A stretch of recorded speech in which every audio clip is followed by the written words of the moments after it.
பாகிஸ்தானில் செயல்படும் பயங்கரவாதிகளின் கூடாரங்களை அழிக்கும் வகையில் இந்திய ராணுவம் நடத்திய ஆபரேஷன் சிந்தூர் தாக்குதல் பற்றியும் அதற்கு உறுதுணையாக இருந்த பிரதமர் திரு மோடி அவர்கள் பற்றியும் தமிழக மக்களின் கருத்துக்கள் இதோ.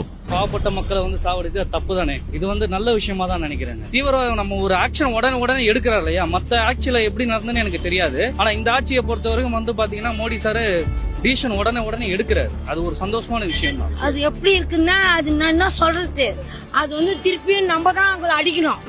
இன்னும் அது அந்த தீவிரவாதிகள் இருக்கவே கூடாது. மோடி பண்றது நல்லதுதான். ஏன்னா அரசியலுக்கு அப்பாற்பட்டு இது நம்ம இந்தியாவுல ஒற்றுமையா இருக்கணும். அதனால அதுக்கு தகுந்த பதிலடி கொடுத்து நல்ல வாழ்த்துக்கள் தான். ஹாப்பி ஆயிட்டு ப்ரோ. 28 பேரை சாவச்சானுங்க, பதிலடி 70 பேரை குத்துருக்கோம். இதை விட இன்னும் அவனுக்கு என்ன ரிவெஞ்ச் வேணும். ரொம்ப சந்தோஷம். மோடிஜி அவங்களுக்கு ரொம்ப சந்தோஷம். ரொம்ப நன்றி தெரிவிச்சுக்கிறோம். இந்தியா மேல எந்த ஒரு பயங்கரவாத தாக்குதல் எந்த நாடு நடத்த முயற்சி பண்ணாலுமே இது ஞாபகத்துக்கு வரும். இத மாணவர்களாக நாங்க எல்லாருமே ரொம்பவே செலிப்ரேட் பண்றோம். Royal salute Indian army. India பாத்தீங்கன்னா உலகத்துக்கே ஒரு குருவா நடந்துக்கிற மாதிரி மோடிஜி சொன்ன மாதிரி தாக்குனவங்க உலகத்துல எந்த பக்கம் ஒளிஞ்சிருந்தாங்களோ அவங்கள தேடி கரெக்டா அடிப்போம்னு சொன்னாங்க.